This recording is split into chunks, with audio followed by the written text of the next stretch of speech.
Welcome to the Stephen Sayoun podcast. Actually, now most of the audience is from the US. So, Interesting. yeah, it started, good. so it was the UK, Europe, and then now it's more the US, Yeah. which is a bit odd. Interesting. So, Yeah, good. mate, how you been anyway? I'm fine. It's just cold here in Yeah. Calgary, Alberta today, and this week it's gonna be very cold. So S- I'm trying to stay warm. What's the obviously do you guys use Fahrenheit there? No, we use Celsius here. Yes. So what is it? Oh, finally, Canadians do it properly. Yeah. So up until now, this is our winter, right? Up until now, it's been pretty warm for us, yeah, like unseasonably warm. yeah. But this week that's ending. So like tomorrow is supposed to be minus 20, Mm-hmm. and then tomorrow I think is minus, and then Thursday's minus 25, and I think it's supposed to be as low as minus 30 on Friday. Jeez, man. My wife and I were watching this show on SBS called Alone, where they take out these survivalists into Canada, and they live off the land Mm-hmm. in freezing cold temperatures like you're in now. It's Yeah. crazy, and they fish. They literally cut holes in the snow and are fishing out of the snow with like man-made fishing rods. It's crazy. It's Yeah, insane. one of my clients was just doing ice fishing over the Christmas break. It's yeah, lots of interesting stuff when it's freezing outside. Definitely, mate. Look, a lot of my audience don't know who you are, but I'm just going to paint a background. So we worked originally. We've known each other now for 12 years. I'd say at least 12 years. Yeah. Um, I got into CrossFit at the start of my coaching career and went to regionals in a team event, and then I reached out to you for online coaching because of your approach to CrossFit was different to the rest of what we were seeing in the mainstream um, CrossFit world, and Yeah. it was kind of like you had unique principles back then that were just a smarter approach on how to kind of dissect, um, working on skill development, energy system demands, and you had a great blend of doing this without overcooking the athlete. And I think now I ended up working with you for about 6 years Probably it straight. was a long Yeah, time. it Yeah. was a long time, and I was literally came out of the army, and I was making $250 a week, and and you were Let's go. my first priority. But Yeah. I learned a shitload. I learned a ton, and the reason why I got you on today is because I wanted to really talk more about your experience and background with energy system development, and that is Mm-hmm. something that I feel with social media. There's so much information out there, and some of the stuff that you hear is quite almost ludicrous in a sense. And there's stuff that I want to ask you today that I want to delve in a little bit deeper with trying to simplify, let's say, conditioning in that sense. So before we get into that, just can you tell us a little bit about yourself and what you're currently doing and who you're working with at the moment? Yeah. So I guess people will know my name's Michael Fitzgerald. Um, I'm a husband. I have two children. I've owned a business called Optimum Performance Training for 11 years. And then prior to that, I worked for my brother for the same business from 2008. So this year, I'll be coming up on 16 years of working for the same business in fitness. And I started working in 2008 for this business after graduating from university. I did an undergraduate degree in kinetics, human kinetics, with a research a part of it. And then, luckily, like I said, I started working in 2008. I worked with my brother, who was, yeah, he was, again, like everyone knows, you want to have a good mentor. And my brother was the best mentor I could have. So Mm-hmm. I had such a great start working with him, working for him for 3 or 4 years. And then when I went, basically, he ended up moving to the U.S. and I was stayed here in Canada. And but yeah, like along that time, I had such a good baseline of this is how training works. This is how it has worked for people in the past. And that was in the early days of CrossFit. And CrossFit is definitely the majority of my clientele and the majority of our clientele at our business. But in those early days, CrossFit was very much chaos. It was a lot of chaos, and what I guess what my brother was good at doing was trying to organize that and trying to make sense of it. And then from there, I just kind of kept going with it and trying to build on, what I thought and trying to make more sense of it and create more order. And yeah, now I'm here today talking to you, and I feel like there's been a lot of iterations of my philosophy of coaching and my philosophy of training individuals. But where I'm at today, I'm very happy with, but it's all been a logical, to me, it's been a very logical and smooth continuation. And there hasn't been that much change in my overall approach. It's just there's been a lot more understanding of what I'm doing. Yeah, and I think that's pretty much where most coaches are, or coaches that have critical thinking will just kind of refine into more about why they're doing what they're actually Yeah, doing. yeah. And through the education process, there's lots of things. Like you read articles. Mostly I read journal articles. That's what I would read, and I'd read like journal books from certain researchers I like. And yeah, there'll be like little light bulbs go off in your head, and because like they're not writing these articles with you in mind and with your clients in mind. They're not writing with that, right? They have to write a general consensus on a topic and talk about a certain topic and really think it through. But what you're trying to do is to try to have some light bulbs go off in your head and to start thinking, yeah, I think, yeah, that kind of makes sense to me. Like, oh yeah, and then you have another idea, and then you think about it some more. Then it leads you to another thing to investigate, and you go, okay, now I think that's why I'm seeing that in this person. Like that's what's happening here. And then you go after it, and you try to improve it, and you're like, oh, that actually worked. So that was actually what was wrong. So it's just that process of learning and then trying to apply the knowledge and then seeing if how you're applying it is correct, or if you're interpreting it or you're not interpreting it right. Yeah, it's just been a constant process of that, and yeah, so this is where I'm at today. Awesome. So, just so everyone knows, a lot of people Mm-hmm. don't know who your brother is. Um, Yeah, so, your brother's James Fitzgerald, and yeah, he's he's the founder of OPT, which then turned into OPEX, and they're a mixed modal, um, education company. I would consider it. That's probably what it is now.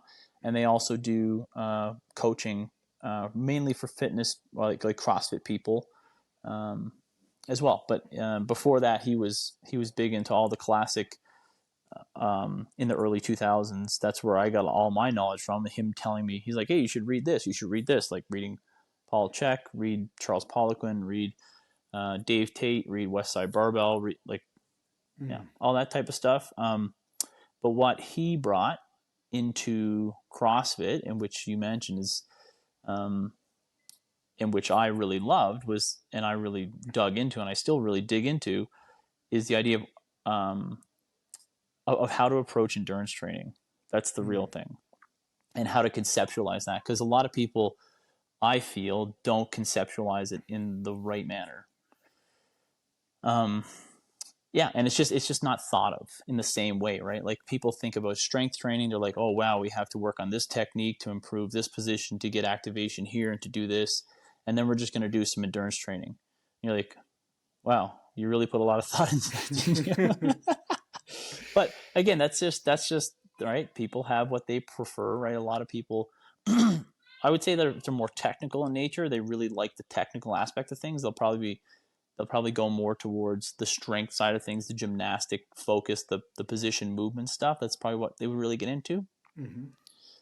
And maybe just, I don't know. I don't know if that's even right, but that's just my small view of what I would say. But Mike, a lot of times it seems left. That's what I would say. It seems left. can you just elaborate on his approach on how he basically kind of conceptualized endurance training? amongst the chaos. Can you give us an example of, let's delve more into the No, endurance side of things. yeah, the real basics. I would say the real, looking back at it, the real difference. What I was a part of back then with my brother was the idea of maybe like you need to do training, you don't need to do testing all the time.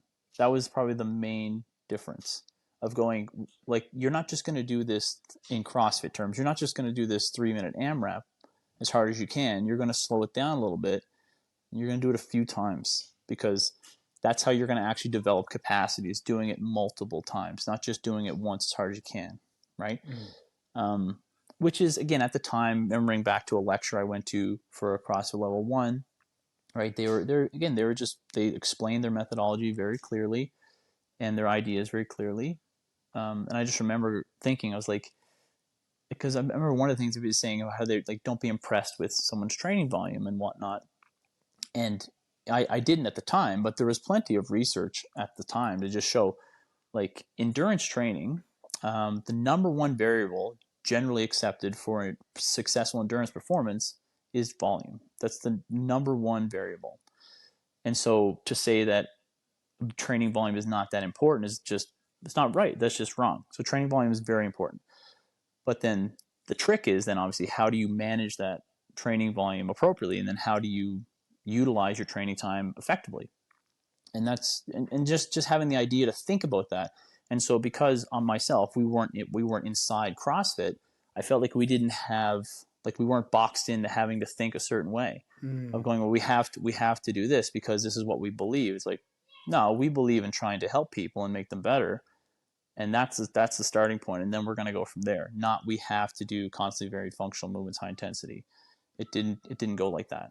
That wasn't the thought process. So it allowed me to be much more open in what I thought could work and what I would study and what I would read. I think anyway. Right. So looking at conditioning as a whole piece and what you're seeing, Yeah.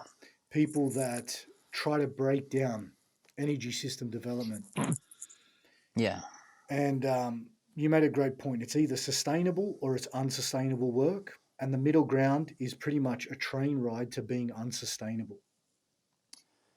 What do you mean by a train ride to being unsustainable? What do you mean by Well, that? some people, or some of the information that I'm reading, and I just think it's a great way to kind of Well, remember, simplify it. yeah, it's like the first, again, because again, I teach this stuff, right? So I try to think, what's the first step on the staircase to getting people to grasp this? And I just have like 3 steps on the staircase, really simply. And there's a lot more to talk about, of course, with each step to make it really understandable. The first step is having people understand what sustainability is, what that actually means physiologically. Because when you understand the concept of what sustainable versus unsustainable means, when you truly understand it, then you can start seeing the behaviors in the athletes and seeing the behaviors in the sports and understanding what's happening. Okay, and the reason I take that approach is because, which you and I discussed previously, again, you can use terms like oxygen intake, VO2 max, blood lactate. That's fine, but people using them are measuring it. That's the funny part, right? And again, some people might be measuring it, and I could be wrong. But how many of those people that use that actually measure any of that? That's true. What Probably very percentage would you say minimal. measure anything like that? Honestly, it'd be very minimal, and they're just I would say loose. it's close to 0, right? It's So you have to use, instead of using that, that's not something that's going to work. You have to then use logic and start deducing what's happening, right? And so the best thing you have available to you is your eyes. You can observe what's happening. You can observe someone's behavior. And so when you start understanding what sustainability versus unsustainability means, you can then start making sense of what you're seeing. That's the first step on the staircase of like, if people are being engaged in unsustainable work, which we discussed about, right? Like mixed martial arts is unsustainable work in terms of the nature of the sport, being it fast and holding positions and moving. You're going to have, as soon as you see that type of behavior, as soon as you know that that's the type of behavior the sport is, you're going to see pacing involved, because it has to be about conservation of energy. That's and then it has to be very much about timing output, timing effort expenditure, and timing that properly. And then different with MMA than with CrossFit, right, or endurance sport, because you know the finish line. You know the finish line in my sports. You don't really know the finish line. I would It's too say in yours, unpredictable. you're like, yeah, exactly, right. So it's much different. But that being said, like you and I talked about, right? Um, when people like again, your audience should know I'm not involved in MMA. I don't coach anybody. I've watched it. I've watched it many times in the past. I don't really watch it anymore. So you have to be give me some grace here, because I don't really know what I'm talking about with your sport. But like I was saying with you, um, assuming people like the athletes, they can't just go as hard as they want and try to do everything they want to do. And there's a reason they can't do that, because what they're trying to do involves unsustainable metabolic rates.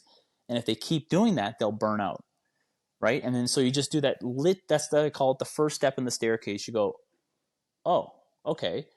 And the reason I like talking in those terms, because there's no science involved, but there's descriptions that include everything. And these aren't my words, right? This is research. This is researched and validated terminology. Um, like, so I'm not trying to give you like these are my terms. Like, this is not. This is just well understood what sustainable metabolic rates are and where unsustainability occurs. And there's better descriptor words, but we don't really need to get into that today. Mhm. And then the next step is like, okay, so we're doing sustainable, unsustainable work. The next step would be, okay, where? Like, where in the body is this occurring? At what part, right? Because if someone's grappling or holding someone with the arms or with the upper body, the legs aren't doing that much, right? So the legs themselves are probably fine. But the upper body is demanding a lot of blood flow and is utilizing a lot of energy. And the musculature involved is trailing down. It's ticking down in terms of how much energy it has left. And you better either like get out of the position or change the position or get to a place where you can recover or whatever, right? And again, in classical endurance sports and CrossFit, it's a lot easier to manage that, because you can kind of plan it out and go, we're going to do this, we have to do this, we do that type of stuff. And in MMA, it just obviously won't be like that. So again, the first step is understanding what sustainable versus unsustainable is. The next step is then understanding where that's happening and how it's happening. And the third step is planning the energy expenditure, which we talked about. It's basically pacing. The third step is pacing. And then you have to break the pacing into two categories. Is it a hardware problem, right? So is it strength? Is it mobility? Is it like oxygen intake, muscle mass, body size? What is it? Or is it a software problem, right? So like skill, positions, and then the big one in my sport, which CrossFit, is pacing. It's like knowing when to slow down, knowing when to speed up, knowing when to stop, knowing the exact moment to turn it off, like those types of things. It's kind of like people would call like being smart in the sport. And some people like just gravitate towards it naturally. And I would say people that are more enduring in their nature, probably even in your sport, people that are more enduring in nature, they're going to have a larger buffer. They'll have a much larger buffer for getting that right, because their physiology is more attuned to, like, it's going to be okay if you kind of make a mistake, because you're even if you get tired, you'll recover fast. But people that aren't like that and they're more powerful in nature or faster in nature, I think that especially in CrossFit, they have a much narrower range for getting that right, because generally the way it works is if they get to a point where they're very fatigued, usually the fatigue recovery, like the ability to recover and get out of that, will be slower. Like the lag time is slower to get back to like a good fighting pace or whatever you want to call it. Mhm. Sorry. So that's the little 3-step um, introduction that I try to give people, It's a which great takes 6 weeks. That's a Yeah. great introduction, but I Yeah. guess Which just takes 6 weeks. I guess developing a good coaching eye. That's what it is. Like is really identifying the characteristics of a sport, seeing what the athlete is actually going through, whether it is Yeah. sustainable or unsustainable work, and Yeah. then just using your coaching eye, instead of, um, having a heart rate monitor to try and measure so many variables, which, is just ludicrous. Now, Yeah. when it comes to, I'm going to ask you stuff about heart rate monitors, and we've had Mm-hmm. discussions about this in the past. And Mm. um, a great way of looking at it is having a slice of a pizza, or do you want to eat the whole pizza?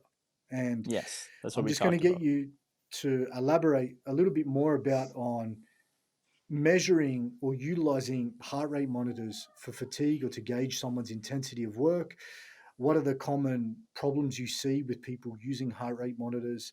And are there better ways to actually measure someone's performance, fatigue, which I'm sure we both know what they are, which we're going to delve into?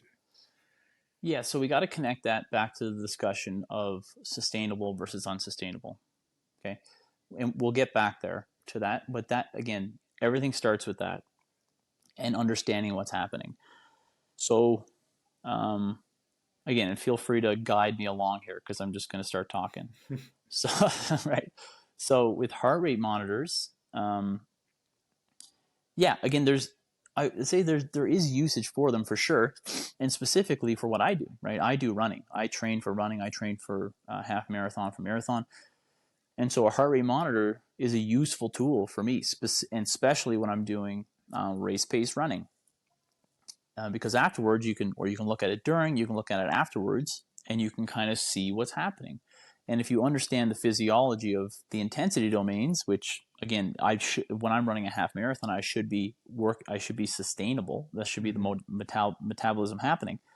And I want to see what kind of, at 20 minutes into my race pace, what is my heart rate at 40 minutes? What is it at 60? Um, and I just want to see how much it's going up. And it can kind of give you an indication of how fit are you right now? Or like, I should be able to maintain this. I want it to feel the same, but the heart rate itself doesn't really matter. That's the problem. The perception is what matters, right? The heart rate is just an indicator. It's like something else. But it's not actually what matters, because you could cover up my watch and I don't need it. That's the point. I don't need to know my heart rate. I just need to understand how I feel. And I need to perceive my effort, because that is the whole pizza. Like you were saying, perception Mm-hmm. of effort is the pizza. A heart rate is a slice of the pizza. And the reason it's a slice of the pizza is because heart rate is meant to be like some type of prediction for oxygen intake or cardiac output. And because cardiac output, which is how much blood your heart is pumping, and therefore oxygenated blood, how much blood is being pushed around the system every minute, heart rate is one half of the equation, right? So contractions, right? That's one half of the equation. The other half of the equation is actual stroke volume. So how much blood is getting sent out of the heart every minute. So in that way, heart rate, yeah, it has a lot of logic to it. But in sports where there's a lot of stochastic activity, meaning like Mm-hmm. go hard, break, go hard, break, go hard, break, or slow down a little bit and go a little faster, heart rate doesn't respond well to that. It's super noisy. And so if you were to look at it, you would have again, if you're going to use like real time heart rate to make decisions on that, that would be a very poor, it would be a poor decision, because it's such a lagging indicator of what's happening. So in those types of situations, and a lot of times in CrossFit too, it's not that it's not useful. It's just that usually, like if you're going to measure something like heart rate, you're going to manage something, and then so you go, but why are we even tracking it? Like, what's the point of it? Like, why do we even want the data? Right? Like we go, what are we going to do with it? It's just something else for us to worry about instead of worrying about kind of like higher order problems, or like things that are more relevant for us to worry about. And again, I'm not saying it's useless, because even for myself, I use it. I use heart rate because I like having another indicator of what's happening. But like I said, it's only one part of a big pie, and the big pie is perception. That is the main one, because that's something that every athlete that's really attuned to themselves understands, and is perception of effort. Yeah, and if you want to get into what that is, we can talk about that. Yeah, let's get into it. So just before we get into that, Yeah. I do think, obviously, what you said, going back to with your running, how you utilize a heart rate monitor with cyclical methods. Yeah. that have low variables, Yeah. unless And it's, unless you run up a hill. Let's say you start yeah. running up a hill, Yeah. or you start running down a hill, or you have to, I don't know, jump over a Yeah. log. That's going to have some sort of effect in that. Now, I see with in combat sports why they would Sorry, I'll you stop you there. The first thing that people screw up with the heart rate monitor in CrossFit is they give people heart rates themselves to work with, um, and like generic ones, saying like, mm, Steve, I want you to work between 150 and 155. That's nuts. Like that makes no sense, because how do you know that 150 to 155 is the right intensity for Steve versus someone that's much larger than you or much older? Or, like, your heart rate maximums are going to be different per person and could be significantly different. And so giving those types of ranges is nuts, because you could have some individual who's like 60 years old that their max heart rate might be 160. Like, it could be 160, and you're like, dude, I'm crushing myself to do this, right? And then you have some younger person or a smaller person, or for whatever reason, they may have a max heart rate of 205, and you go, man, like, I walk around, or like as soon as I start running, I'm at 150. And so for them, it's a totally different idea. And those are extreme examples, but um, yeah, like that's probably the number one mistake I would see if I see people doing that. You go, that is just not going anywhere. right. And do you think that there's some specific formula that they would be using to gauge this kind of heart rate? Like, they're not obviously just giving out these prescriptions with not doing some form of testing to know where it's at. I hope. I'm not as generous as you with that, because I really don't know why they would write that. Especially when Yeah. because one example I saw recently was about a two or like a 2 mile run, and then using heart rate for the training afterwards. And you go, but you have a test and you have a metric, a 2 mile run. Why don't you use the metric? It's like, it just makes no sense. If you know someone's 1 rep max back squat, okay, well, that's good. You have a great metric.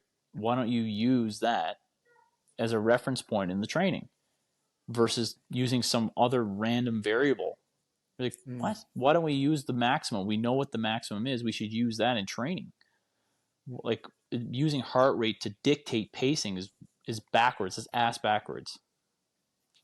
definitely. And I'm starting to see that a lot within the combat sports scene. And it just makes very little sense to me, which is why I got you on to kind of clear this up in further Well, detail. yeah, maybe again, like, maybe I'm just playing defense for them, right? Maybe some coaches use it because maybe they, and I'm just going to say in MMA, maybe they do it because maybe they can't convince their athletes to go slower any other way, or maybe they can't convince them to slow down or take a break, or maybe that's the only way they can get them to buy into it. I don't know. I'm just guessing, but I'm just trying I to think as to what the rationale would be. This is the thing, right? They probably use it to gauge what zone they're working in. Yeah. And then here we go again, right? And then and then again, there's too many variables, right? Say this Mm-hmm. athlete has a double espresso, right? Has a double espresso right before their workout, has a fight with their missus on the phone, jumps on the bike, their heart rate's elevated. Mm-hmm. Like, again, there's too many variables that come into to using a heart rate monitor. And this is why I think this is important for people to hear this. It's not sensitive. It's not sensitive enough, um, to be used as a really number one indicator. That's it. It's not sensitive enough. Right. So now let's talk about better forms of gauging one's intensity. Yeah. Yeah. So RPE. Yeah. And again, yeah, people like, there's a funny thing. Like, some people like they would make a joke about RP and go like, well, RP is just a scale. Like, that's all it is. You're like, yeah, well, it's a rating scale, but it's based on an actual construct of physiology. It's a real thing. You have a sense of effort. Everybody has a sense of effort. And it's something that tracks across basically everybody, and it tracks across no matter how fit you are. And people who are very active, and specifically people who are athletic, usually have a really good sense of it, and they can feel how hard they're working, and they know how hard they're working. And that's different from pain, right? Sense of effort is not pain. It's not muscular pain. That's a completely different physiological system. So that's the first thing to remember. Perception of effort is not pain. It's basically your brain's conscious, I can't remember the exact definition, your brain's conscious awareness of how hard you're working. So effectively, which I sent to you to ask to read I would say the most, I don't know if the most popular, but definitely the most prominent researcher with regards to perception of effort would be Samuel Marcora, or he's at least my favorite person to read on the topic. And the understanding he pushes, and there's a lot of research to back this up, and there is still arguments about it, but is that basically perception of effort would be considered what's called a feed forward system. So meaning that your brain is creating the sensation based on how hard another part of your brain, the motor cortex, is making your body work.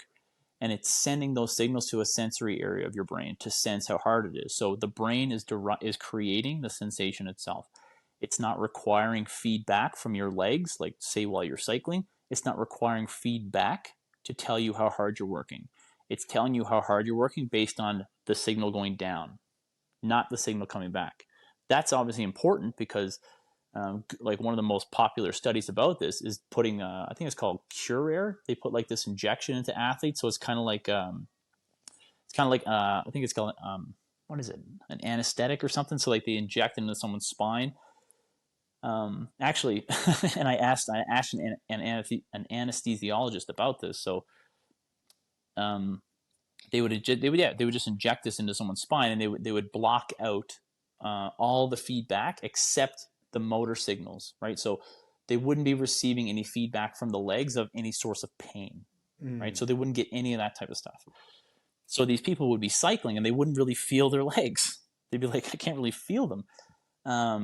But they could still generate a perception of effort. Like they could still tell you how hard they were working, but they weren't accurate with it because they needed the feedback from their legs to really get it right, to really get their effort expenditure correct. Because obviously not being able to feel your legs is not real world. That's not how things are. But the main point of that study, what it proved, is that your brain derives sensation of effort on its own. It doesn't require your legs to do it. And again, that's still argued. That's definitely not a definite thing, but it's majority coming from your brain, from what I can tell. And so the point of that is that if athletes are attuned to it and they become more aware of it, and you can yourself become more aware of it, that's the number. To me, that's the number one thing you need to understand, and that's the number one way I would prescribe training. Is based on efforts, or understanding it in that way of like understanding the efforts you're asking people to have. And then going back to the sustainable, unsustainable discussion, right? Then you track RPE over a period of time. So in a sport like yours, it could be periods of 30 seconds, 1 minute, and you just like again, you don't have to write this down, but you can just track it in your head as an athlete, or you can track it as a coach. What's the trajectory of the RPE? So what would be referred to as delta RPE, which means like what's the change in RPE over time? Like how fast is it going up? And so if you're doing something and like let's just say you've started zero, like time zero, and then at 3 minutes you're like, yeah, I would have. If you're on a 10-point scale, if you show people what 9 out of 10 means, 9 out of 10 means very very hard, and 10 means maximal. A lot of times, like towards the end of like an event in CrossFit, for example, to be a short term, like people are going to rank it as 9 out of 10 or 10 out of 10. And so over the course of that time, there's a continual trajectory of increasing RPE. And like what that really indicates to you on a short-term basis, because these are only short events, is that what they're engaged in is extremely unsustainable. Like because the only reason RPE like that is going to keep getting driven up and up and up and up is if your brain has to keep working harder and harder and harder and harder to drive your body. And the reason your brain's going to have to do that is because your body's getting tired, and it's getting really tired. That's a great And point. sorry, that's the very Coles notes of it. So let's in terms of RPE, I think we've had a discussion, and you said there's many different forms of RPE, and you just mentioned one there, delta. And Oh, no, sorry. Yeah. So delta, again, the delta concept is just tracking the change. It just means it's a change over change. time. That's it. Yes, the change over time, right? That's a key point, and that's simply like having your athlete on an air bike, and you're going, okay, Yeah. talking to your athlete and go, how do you feel after 30 seconds? Like, give me a rating. What are you feeling out of 10? And they'll be like, oh man, it feels like a 2 out of 10. Boom, come back in like a minute and go, how are you feeling now? Yeah, it feels like a 4 or something like that, right? Is that a prescription or a way of you kind of measuring Yeah. a delta RPE? Yeah. So again, another problem there, right, is that when you go from when you go from stationary or doing nothing to increasing activity, there's going to be a lag in your breathing rate, and there's going to be a lag in your metabolic rate, because at time zero, your metabolism is like, if you're resting, is very low. Mm-hmm.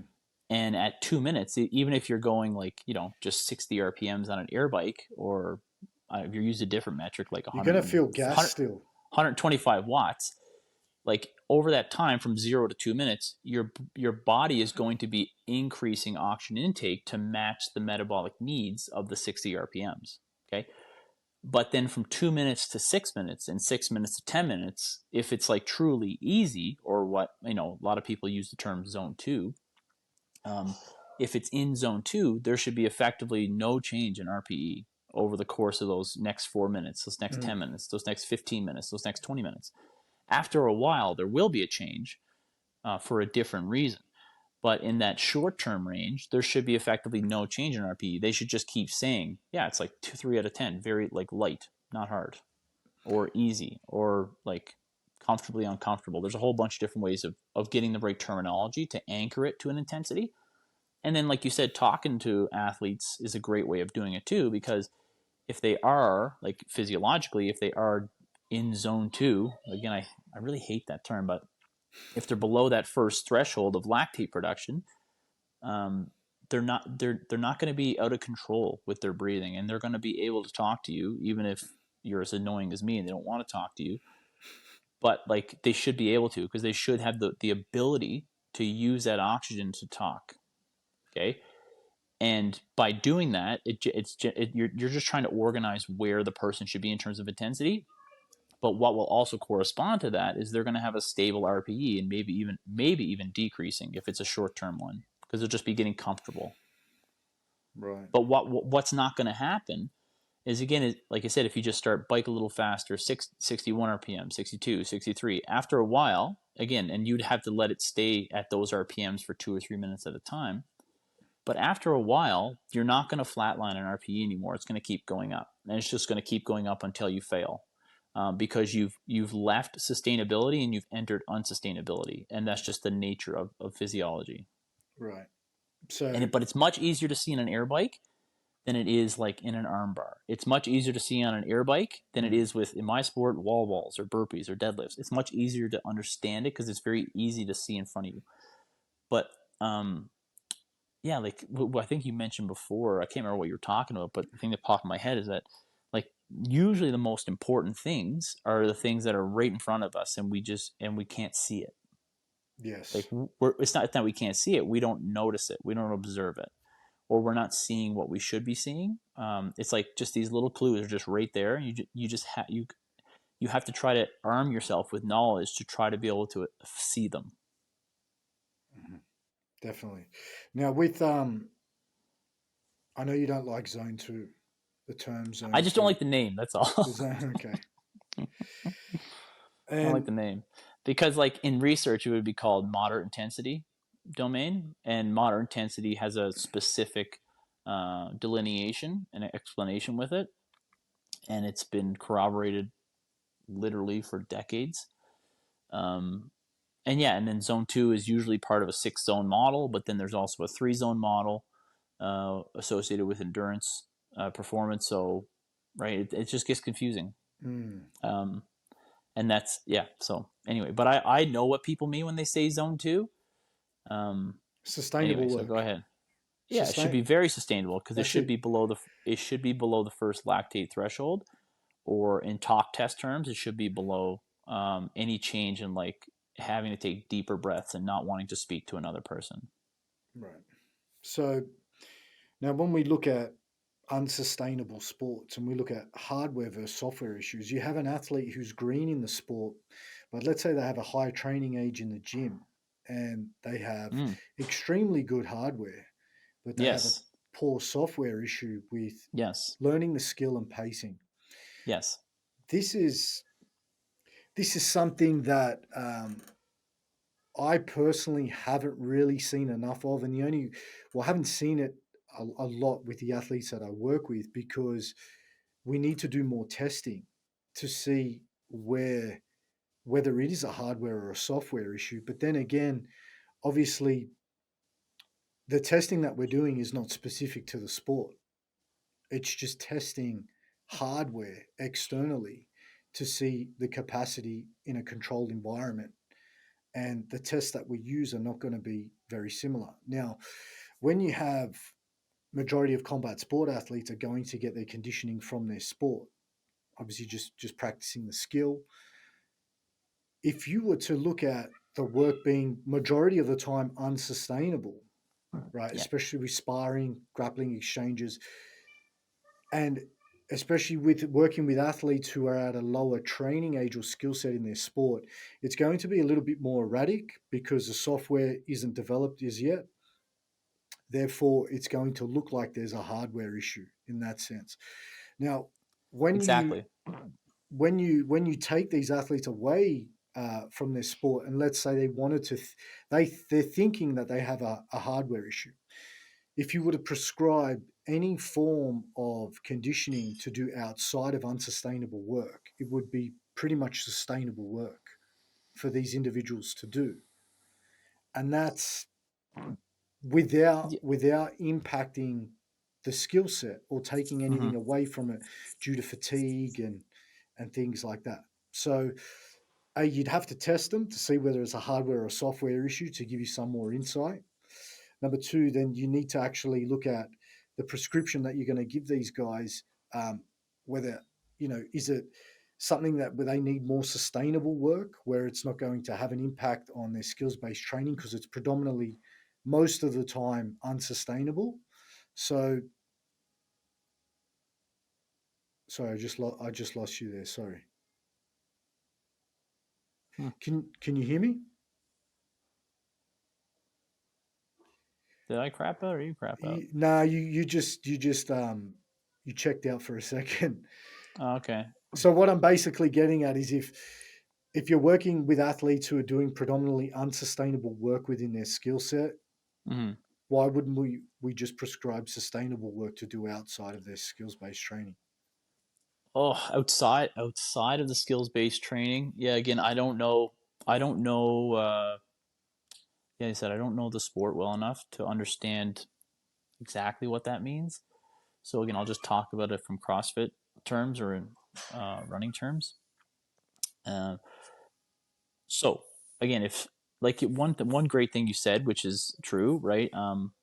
Sometimes people have such a software problem they can make it seem like there's a hardware problem. So it's like, wow, their arms are they really wear out fast. It's like, well, anybody's arms will wear out fast if you're an idiot. Like if you just go hog wild and do way too much work in one bout than you should, yeah, it's going to look like you were like, wow, they ran their gas tank down. Yeah, well, I mean, you were engaging in the sport inappropriately.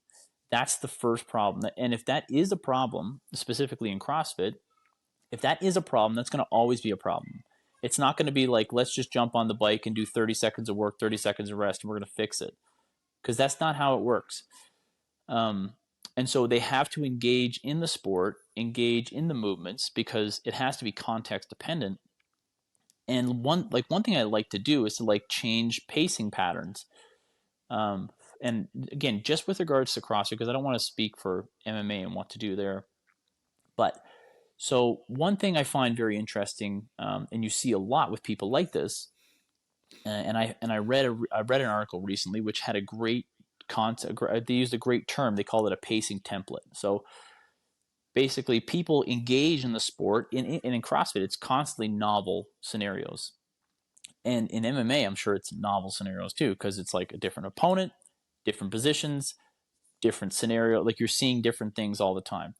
And at sometimes you're like, yeah, it always comes down to his upper body getting tired. So it always comes down to. So it's like, yeah, okay, I guess it's not really that varied.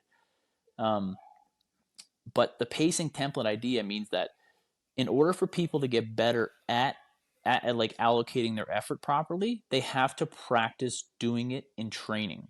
So they can't just come to a match or they can't just come to a competition and you instruct them what they need to do because it's already too late because they won't change. They're just going to go to what they normally do. And so like instructing people to have different paces in terms of different intensities, which is what you're asking for is different intensities, and having them play with that in training to start adjusting what their default setting is. That's like the idea of like let's do it like this today, and I'm going to force you to go slower here. I'm going to force you to go way faster here because if this person has a problem with that, I want to reset it. Is the idea like or to just actually do something enough that you're really going to nudge it. Like I want to move it. I don't want to just give you training, work rest, do this, show up to the competition, and then you go out and do the exact same thing again where you don't know how to do this, you don't know when to go hard, you don't know when to take a break. That's not good coaching. You want to try to get that done. And for people in that position in CrossFit, they need to do this stuff every week. They can't just wait until like a week before the competition. They have to be constantly working on it, and I have to constantly write the training with those things in mind for them to always be working on how do I fix this software problem? How do we work with this? How do we help this? Because this is the number one problem this person has. And while you're doing that, you'll still get lots of other benefits because you are doing work and you're going to be doing intensive work for the most part, unsustainable work, which is going to have certain physiological outcomes. But that's not enough. It's not enough to just do hard work. You want to do hard work and have education with it. You want to do that. You want the intensity to be worth it. Mhm. Right. Because otherwise, you're just fatiguing people Yeah, for no point, and not for actually no point. knowing. Yeah, for no reason. You're just, you're just creating a cost to the system that's Mm-hmm. just going to have some sort of negative transfer in the long run because you don't really know what you're doing or what you're testing for or what you're trying to improve. And that's why, especially with a sport that has such a high degree of skill acquisition, if we're looking at any combat sport, a lot of it is dependent on reacting to what's coming at you. So the intensity is kind of dictated a lot by what is coming at you and the reaction of your opponent. So I do think that it's very hard to gauge intensity based off, when it's not like with CrossFit, you're going to walk up to a barbell, you're going to perform 5 power cleans, you're then going to perform 10 burpees, or you're going to move into wall balls after that or something like that. You Yeah. kind of know what's coming. But in a sport where there's so much variability, it's really hard to kind of gauge. And that's why getting better at the skill is going to making these guys obviously just a better fighter in general is going to allow them to pace in these uncomfortable situations where they know that, let's say you've got a fighter who's a really good grappler, the energy expenditure grappling is a lot higher than striking. And let's say you have a grappler versus a striker, the grappler somehow knows how to close the distance and turn this into a grappling fight instead of a striking battle. He's going to wear down the striker Mm-hmm. because the striker is expending more energy defending the takedown, getting up and down off the ground, and is not fighting their fight. So, if you were to look at improving that striker's conditioning, get them to become a better grappler or a better wrestler in that sense, Yes. Yeah. if you wanted to improve a software issue. Yeah, and like, well, that would be considered the lowest hanging fruit, right? That would be the first and best option to go towards. Not look at it like, wow, this person who you're talking about, Not that they gas out quickly and they get so tired because of this. It's like, no, this is happening because of a lack of skill. This is what's happening. And this is a result of them not knowing how to do this. Mhm. Which is like, Right. it's just such a very important way to consider the sport. I'm just going to say that's probably like a very important way of doing it with your sport. The one thing you also And had to remember if you're going to start using RPE as a prescription model is that one of the number one ways to increase RPE, and increasing RPE means it feels harder. A number one way to artificially increase RPE is to be tired and to be overdoing it in terms of training, doing too much. You're just it's gonna feel harder faster, and you're gonna constantly feel like it's harder. And a lot of times in CrossFit too, is that people are so used to it feeling hard and being tired that they think like that's the way it has to be. Um, but a lot of times, what the problem is they're doing too much, and the RPE is giving them a signal that they're not acknowledging. They're like, why does this feel hard? This shouldn't feel hard. It's because you're doing too much. That's why. mm, that's I can relate to that. I remember working with you. Everything everything felt hard, and I always wanted to do more. And it just got to a point where you know I was probably the fittest I've ever been in my life, and that's why when I go to combat sports, I know it's definitely not a hardware issue. It's a software issue, Yeah. especially with someone who's got a decent fit. If we were to turn this session into kettlebell swings, air bike, ski erg, and we were to work on this, I'd probably blow most of these guys out of the park. But then Mm-hmm. you know, you put me into their sport where it's completely different and the movements are different and, you know, there's a lot of skill involved. I'm going to gas. That's just Mm-hmm. purely a software issue. And I think that's something that a lot of my audience or just people in general need to understand. It's especially if you're new to a sport or a skill. It's not like, man, I'm unfit, I need to get fitter. It's just, man, maybe you just need to get better at the sport, and you just obviously. Another software issue related to that would be on the lines of like motivation, right? So people like yourself, your like natural instinct with athletics is probably you're extremely motivated to do it and work on it and push it hard. And in CrossFit, it's a very similar thing. You'll see a lot of those people, but a lot of times the challenge these people have is they have to constrain that, and they have to go. I need to like I can't like I am motivated to do more. I want to do a lot. I really want to do this, and the challenge is to not do it. Like Mm, it doesn't matter if they feel like they want to do it. You go, you're at a point here where doing more of this is making you worse, and we have to stop doing this, and you have to just listen and do it. And that's another problem entirely. That's but like along the lines of like talking about like pacing, but in pacing yourself over the long run as well. Just going, yeah, this person wants to do this. I want to do this. I want to do it. You go, yeah, but the real thing you got to do is to go home and rest. That's what you actually got to do, and that's hard right? to tell someone to I do know, that but and for them to listen. it's no different than again when you talk to someone on the other end of it, going like, your problem is you got to try harder. That's what you actually got to do. And then some people are on the other end going like, your problem is you got to slow down, like, or you got to take a break when you're supposed to take a break. Hmm, And a lot of times with definitely. those people, their endurance, they're like in CrossFit anyway, they're really enduring based people. So they're naturally inclined to handle a lot of work volume. You're like, yeah, but you can't do enough ring muscle ups in a row, or your strict press isn't enough, and your or snatch isn't enough, clean and jerk's not enough. And those are things that are not going to respond in the same manner as how you got good at running. Because running, if you do more, you're going to get better at it. With weightlifting, it's just different, right? You're looking for a different adaptation, and you're going to need to stress them, and you're going to need to rest them. That's how they're going to get better at that, and they need to fundamentally understand that and accept it. But that's a hard thing for a lot of people. Yes, I think. Sometimes the literal hardest is to just you need to do a little less. Just do a little less. That's it.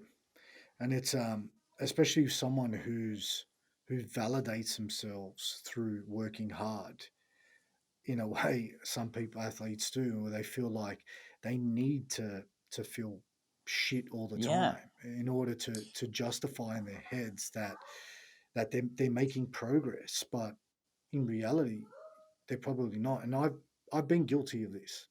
I think I have. And I will go to certain points where a niggle or a tweak or an injury will arise, and I'll have to put the brakes on because I'm forced to, because the body just won't want to do it. And that's the It'd be better hardest if you part. put the brakes on a little earlier, right? Exactly, Before exactly. you ran into the back of that truck. Yeah, pretty much. It's just, uh, but it's just very hard to do. yeah. And if So you're going to ask someone to do that as a coach, um, it just requires a lot of trust, right? And I've had that discussion with people over the years, and yeah, and luckily they trust me, and more often than not, it was the right call. And they're like, yeah, it was good looking back at it. It was good. I was just tired, and that's why I wasn't performing as well as I should have. I was just so tired, yeah, and and it's a, I refuse to acknowledge it. it's true. It's the same with combat sports. It's when you look at these sessions and the amount of training volume that they're doing within the skill set. It's like it's crazy. Like some of them, some people are training, doing 14 skill based sessions per week, and they're sparring once or twice a week with a hard wrestle earlier in the week, and then they've got full MMA rounds later in the week. Yeah. And it's like, well, where does the time come in to work on the hardware to keep these guys sustainable within the sport, and to kind of build some form of, I wouldn't like using the term longevity, but to work on underlying physical qualities to so that they can actually start to express their skills at a higher level. And it's if you were to, it's hard because you have to have conversations and go, do you really need to be doing this session? If it's kind of sub maximal in like in the 70%, 80% range, do we really need to be doing it? Is there a better way to kind of just break up your weekly routine? And one way I do it is we use like a high low schedule where we'll have Mm-hmm. a high training day, follow that by a low training day, and then kind of build some sort of structure. You do need some form of top down approach, so that we can kind of find the time to work on these qualities and have it all. Mm-hmm. And it usually it's very hard to do that with MMA athletes when there's a diverse amount of skills that they need to focus on. And at some point it's like, well, what's actually letting you down? Is it the software or is it the hardware? And this is the thing. It's hard for them to accept that and go, fuck, maybe it is a hardware issue. Maybe I do need to step back. And then, boom, they get injured and then they'll fall into the hardware side of things because they're forced to do that. Yeah. Again, a common problem in CrossFit, specifically more so years ago, like 6, 7 years ago, probably people were just more naive to it. But you'd have people who like really, I want to do a lot of what they would call WODs in CrossFit, workout of the days, which just means like it's generally like a short test, or they like doing tests and that type of stuff. And the indication you get is they don't actually want to get better. That's the indication you get from them. You're like you're not actually interested in getting better. You're interested in doing the training you like doing, and that's okay. You're allowed to do that, but don't tell me your goal is to make it to this level, because it's not your goal. Your goal is to have fun, and that's fine. You're allowed to have fun, but that's not the same as getting better. Exactly. And they need to realize that. Um, Busting out yeah, friend. and your example was great, right? Where people sometimes people need to get injured to make that obvious to them and go, yeah, like we this you had to stop and now you're forced to stop. And the other side of it is that people need to fail. They need to fail again and again and go, do you see the problem? Like, you need to be able to do X. We're unable to do X because you're unwilling to change. And so you keep failing. Um, and I'm not saying it's going to work out perfectly, but I'm saying we're not even trying because we just can't, you just keep consistently doing what you like to do and it's not working. Hmm. So, Mike, just off topic here now. You said earlier, just before we started the podcast, that you're running a workshop or a seminar. Can you tell us a little Yes. bit about the seminar? Yeah, I have three. Well, I have two seminars I run, and one more coming. Uh, yeah, the first one is basically like a beginner program design one for people to start organizing. Like it's really for beginner coaches, I would say, and people are not used to writing training for people. Definitely, if they're not used to writing training for individuals. And then the one you and I discussed is called I call it understanding endurance, and it's like it's a right now it's a 6 week, uh, once a week meeting, and I always say it's about 90 minutes, and it always lasts longer than that. And it's effectively we go through there's 6 days, and it is a lot. We just go because I'm trying to have people exactly what it says. I'm trying to have them understand what endurance is, and what it looks like, and how you I guess and how you manage it. Not even so much how you train it because it's not long enough. The course isn't long enough for that, and that's what my other one will be about. But it's a 6 week course trying to help people understand what endurance is. And the very quick 3-step discussion I just had with you of understanding what sustainability is, understanding where in the body it's happening, and understanding what the hardware software problems are. That's like that's a very very short version of it. But there's a lot of science involved in understanding what that is, and there's a lot of reading involved in the seminar on your own, because it's the only way you're going to ever get to understand the information. You can't just listen to me talk about it. We have to introduce the topics, talk about it as a group, which we do, and then you have to go and read the stuff on your own, and then do some little bit of homework. Like we ask people to do some um, do some homework on like designing these types of sets or designing these types of intervals with this type of intention in mind, and then just a quick little presentation to the group of what it was and why you did that, and just kind of have the group look at what you did, because that's another way of really reinforcing your knowledge, is being forced to then explain it. Hmm. And it's just, yeah, it's good. It's been a good educational format, I think, and yeah, I think a lot of the attendees really enjoyed it. So I've been happy with it, and I'm always upgrading it. Like even that little discussion I've had with you about this concept of a pacing template, that's something I'm going to have to include or find a way to adjust. And yeah, so it's always a work in progress. But it's yeah, it's been the culmination of probably what started with my brother back in 2008 and to what I believe now. That's awesome. And obviously, it's going to continually change as you start to obviously keep growing. We always learn and just keep evolving with the industry. Um, Obviously, the way I think now is totally different. Well, not totally different, but parts of it. I look back at the messaging I was putting across, and I do cringe. And That's good though. it is good because you need to. It just shows that you're growing as a coach, and I think the thirst for learning, um, and actually putting your ego aside and just going, you know what, this guy's really good at this particular topic or this particular area that I lack in, and I want to learn from this individual. Um, and it's only the way you grow as a coach is to develop those relationships and put that ego aside. And like you said, one thing I do like, and you said earlier, just about your workshop, was you actually give reading material where the actual client takes a responsibility to research and perform and present the knowledge that they've absorbed and actually explain it through their own perception. And Yes.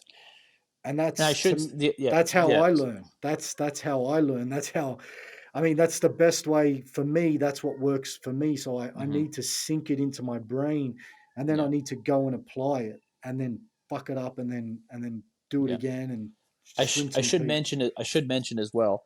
It's not pre-recorded, um, so I do them live every time, Oh, that's awesome. right? That's Because really then the good. whole point is so that you can listen to it and then ask questions at that time. Like, what do you mean by that? What do you mean by that? Because a lot of times, like the presentation I'll give or the information I'll expand, I'll have like a point, And then I try to give like 5 layers of explanations to try to make sure I meet kind of where the attendee is at, maybe in their understanding. And I'm like, oh, that was right. I try to give a bunch of different examples, Hmm. but sometimes it just doesn't work. And then I'm like, I just tell people up front, I'm like, make sure you ask a question like right away, because I'm not going to get derailed. I have all of my notes here in front of me. So if you have a question about what we're talking about, please just let me know like right away. And Yeah. that's been a really important thing as well, because for some things, some people are like, I wasn't getting it, and then that just clicked, and then when they read the homework afterwards, they're like, that was good. Like I understood it before I went into it, and then that was really good. That's Even though awesome. even though our the girl who does like marketing stuff for us, she's like, Michael, you really should just pre-record all these. I'm like, yeah, but I like doing them. That's the problem. Yeah, you need to be interactive with Well, people. that's really one of the, I would say that's one of our unique things, right? We don't, it's not pre-recorded. I'm actually talking to you. Mm. It's almost like an endurance mentorship where you're getting mentored and you're talking about specific topics that Yeah, exactly. that are a good starting point for everybody Yeah, to because get a I grasp. have the material, right? I have the material there that I want to talk about, and most often it's people that are fitness coaches that are involved. But like for someone like yourself, or if there's like a coach involved in hockey or something, I like I'll try to provide examples to the best of my ability to relate to them, Yeah, and for them to definitely. go, yeah, yes, like as opposed to just having it like use all the examples in a pre-recorded version that's just related to CrossFit the whole time. You're like, these Mm, principles are universal, and now I'm going to talk about it. And most often, the people involved are CrossFit people, but not always. So yeah, you have to be able to move and shake, right? definitely. So where can people find you, Mike? Yeah, our website is optimumperformancecalgary.com, or you can just search Optimum Performance Training on Instagram, and we have the little Canadian flag and our logo. And yeah, that's it. Awesome, Thanks for mate. having me on, Steve. No, thank you. Thank you for giving up your time. I know you're a busy man, and yeah, I look forward to chatting with you over the next couple of weeks because we got some